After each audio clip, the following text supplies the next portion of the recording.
You're watching a TVG Extra, the Works Breeders' Cup 2014, presented by Remington Park. I'm Todd Schrupp in the TVG studios, and we're going to get to some workouts that fell outside our time frame for our original airing of today's show. In fact, a big workout coming up with American Pharoah. But a big opportunity for 2 days of racing with the Breeders' Cup. You can take advantage at tvg.com with our outstanding Breeders' Cup sign-up bonus. Open up a new TVG account. Here's all you have to do.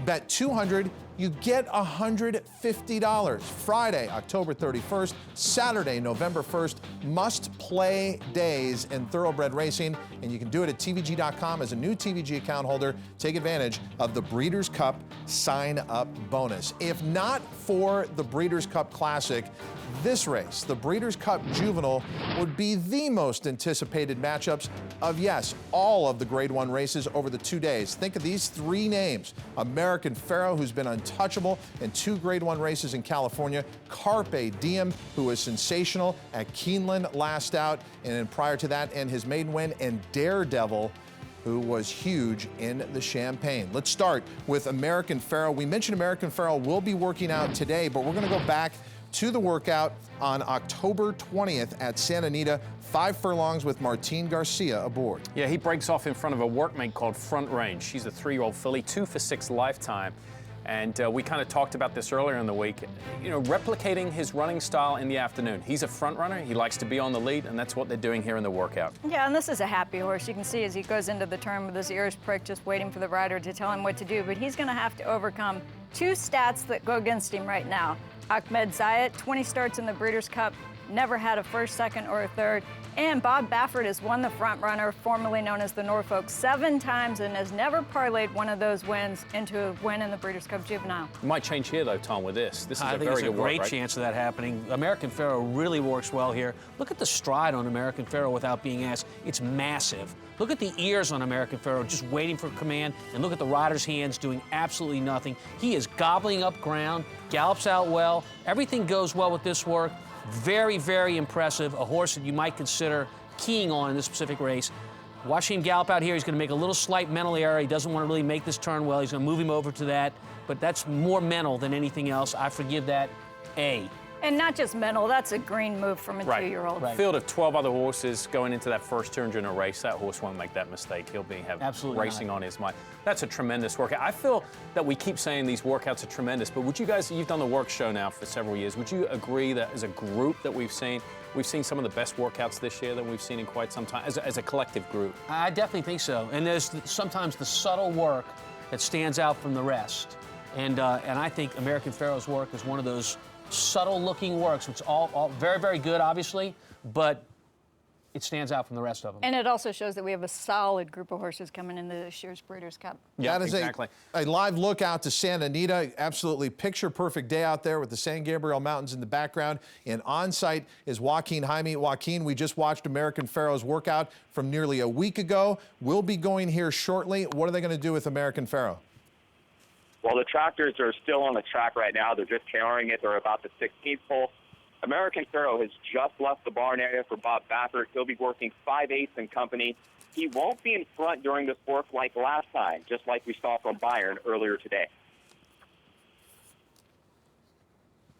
I want to get the thoughts of the panel on that in just a moment. We're going to turn our attention to the juvenile fillies as they change up a little bit of the routine for American Pharoah. But let's take a look at the pre-entries for the Breeders' Cup juvenile fillies. Angela Renee on this list, along with Conquest Eclipse. They were the 1-2 finishers last time out in the Chandelier, which is the local prep race at Santa Anita, leading to the Breeders' Cup Juvenile Fillies. But this looks like a very wide open group this year. Unlike the Breeders' Cup Juvenile, where you definitely have 3 horses are going to take most of the parimutuel focus, going to be very different when looking at the Breeders' Cup Juvenile Fillies, appears to be wide open. Let's start with Angela Renee, who, as we said, won the Chandelier last time out, working this morning at Santa Anita 4 furlongs with Rafael Bejarano up. For trainer Todd Pletcher, she didn't go back to New York. She stayed out here on the West Coast, so she's been based in California for quite some time. And that, I believe, yeah, is her on the outside there, Rafael Bejarano with his red cap there. And we're watching this for the first time here, Tom, and I'm just surmising that these two are going to go around the whole racetrack in company together. That's kind of typical of a Todd Pletcher work. It is indeed, but oftentimes one will separate from another, which you always like to see, particularly when it's the contender that does do that. Going into the turn here, Donna, both horses look very, very comfortable. Angela Renee sitting slightly off the pace here, and the rider is definitely wanting to be in that position, not challenging the workmate as they turn for home. Yeah, and Rafael Bejarano wears one of those watches, so we can just guess that the work is going the way they want because he hasn't moved his position. Also, they often use walkie-talkies in the Todd Pletcher Racing stable, so he might even be talking to the lead rider right now. But as we see them coming through the stretch, Rafael is still hovering over Angela Renee. He hasn't even really crouched down on her. Right now, he crouches down a little bit and asks her for a little bit, and she gives it to him. Maybe so, but you know what? The workman on the inside is the better of the two horses here, you guys. Not asked at all, whereas Rafael's having to ask his filly to keep up. So I look at this work as one where the stablemate on the inside is actually the better of the two. Let's find the final time. Joaquin Jaime, what was the final time for Angela Renee? She started off her quarter in 26 and 4, half mile 51 and 1, galloped out 6 furlongs in 1:16 flat. And guys, American Pharoah is just getting ready to step onto the racetrack. All right, quick comments about that workout now. My assumption would be that she probably doesn't possess as much speed as the other filly on the inside.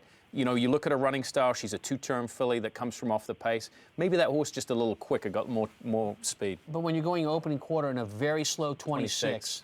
It doesn't matter if you're route or sprint, you should have plenty left for the finish. Okay, Yeah. This is a live look at American Pharoah. Just want to let everyone know what we're looking at. We've been talking about the Breeders' Cup Juvenile fillies. Kind of a sweet moment there, too, as the accompanying outrider just gave American Pharoah a little peck on the forehead there. I wanted to ask you guys, though, about the information that Joaquin Jaime gave us. In the previous work a week ago, this horse broke off in front of workmates.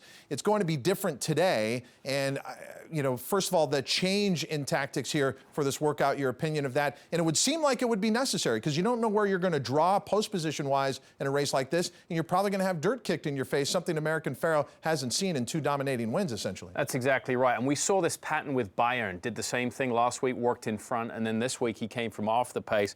My assumption would be, as a former trainer, that was the big work last week. That's the work that he was going to get some pressure. You know, his workmate pushing him from behind, both these horses. Now we come back, maybe a little easier work as we're a week out from the Breeders' Cup. Sit off your workmate and just travel nicely around there. Yeah, and I think also as a rider, you know, we watched Shared Belief work from behind horses and come up on the inside last week, and that's because Russell Bass specifically said to Jerry Hollendorfer, we haven't done this with him for a while, why don't we do it?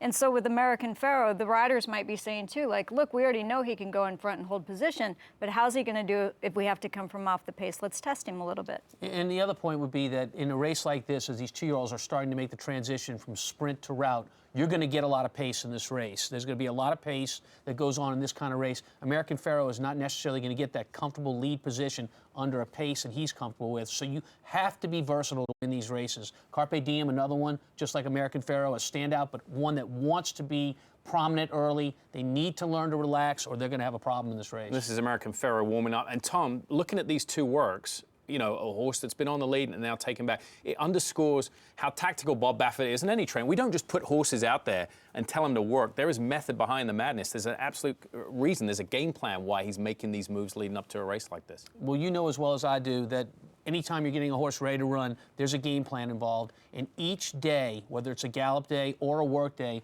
there's something behind that day, specifically to the work pattern itself. You're always trying to do something that when race day comes along, you know you're comfortable, you've done everything you can to have that horse ready to run at that distance on that given day. Tom, I have a question for you. We just saw this horse had cotton in his ears. Now, we saw that with Princess of Silmar all last year. Why is it the trainers put cotton in the horse's ears so often now? Well, you're seeing it a lot more, you're correct. And I think you saw it with Zenyatta, and when you see a big horse like that on a national stage, it gets all that attention. Everyone starts jumping on the bandwagon. Yeah, it could well be, but oftentimes that is because the horse, when he hears things, gets more aggressive. So maybe what they're doing here with American Pharoah, there's the no tail we talked about earlier in the other show, which is just a comment on him. Maybe that makes him too aggressive, all that noise. So they're trying to test the cotton in the ears to see if that's the way they should go for the race. Interesting to see if they use it on Saturday. Yeah, I mean, maybe they'll take him to the paddock in it and take him out, you know, when he gets to the gate. All right, let's go ahead and watch this work now. That's American Pharoah down on the inside, Lamu, an unraced 2-year-old on the outside there. So they've put American Pharoah not only off his workmate, or trying to, they've put him down on the inside of him as well. And that's important to note because an outside position in a work is a much more comfortable position for a speed horse. And Baffert is challenging American Pharoah here by putting him on the inside to see if he'll relax, having a horse breathe on him. Yeah, so far it hasn't worked. He hasn't got him back behind this horse very well, and that was one of the reasons maybe why they put the cotton in his ears, to try to get him to relax more. It hasn't worked, and maybe Baffert, again, this is another group of trainers and jockeys or riders who use the walkie-talkie system, and he may have said to him, like, quit, just go ahead and let him go. You know what, in fairness, whether it's worked or it hasn't worked, his stablemate's just not good enough to keep up with him. American Pharoah is very quiet, hands are very still. I don't see him overly aggressive here with a horse that's trying to breathe on him. So what hasn't worked is the matchup here. And oftentimes with trainers, you don't always match them up correctly. If we're to believe what Bob Baffert said, and look at this in deep stretch here, I mean, this is an absolute procession. If we're to believe that it's one of the best horses he's had in quite some time, there's probably no horse in the barn that can match up with him. And I agree with you, a little bit of a mismatch. We saw the cotton in his ears. But I'm not so sure I would start with an unraced 2-year-old to find that one. But yeah, he draws away from his workmate here and does it as easy as possible. Great gallop out here from American Pharoah. We gave him an A the last time, or I did at least. He is a horse, to me, that you really need to concentrate on in your ticket. Another great work. All right, let's find out the final time, then we'll come back with some grades. Joaquin? All right, he started off 12-2, got the quarter 24-4, 36-3, 5 furlongs, a minute and 1, 6 furlongs for American Pharoah, 112-3. So put that into context, 112-3 without ever being asked. Yeah, and let's talk about the beginning part of the work. You know, that time was definitely relaxed time, 24 and change for an opening quarter of a mile for a horse like this that has a big stride. That's a relaxed opening quarter. I think Bob Baffert should be very pleased with that. Donna, as a rider, if you just worked that horse, you'd be delighted going into the Breeders' Cup. You know, ideally as a rider, if you can get a horse to just go 12, 12, 12, and 12, but even better than that, if you can do that first one in 12-2, and then do the 24-4, and then come with a little bit faster, couldn't be better.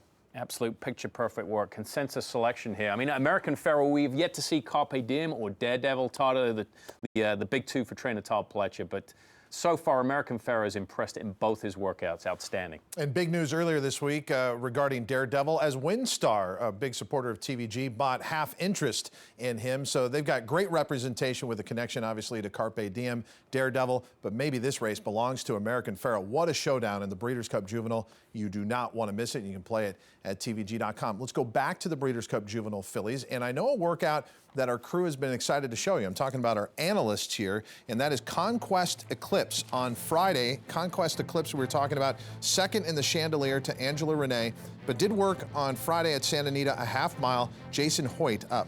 Yeah, I mean, I thought it was a good work. I know Tom and Donna were kind of raving about this work, and I can't fault it, believe me, but it's a half mile and 49-1 for me. It was just a nice work. I mean, nothing spectacular for me. So in fairness, we've seen a lot of works like this where the horse is going an easy half mile and does things right. A lot of horses can do that. But we also mentioned the subtleties of what makes a work good. And I just am really impressed by the stride of Conquest Eclipse. It's big, it's giant, and this is without being asked. Look at those ears, Donna, waiting for a command.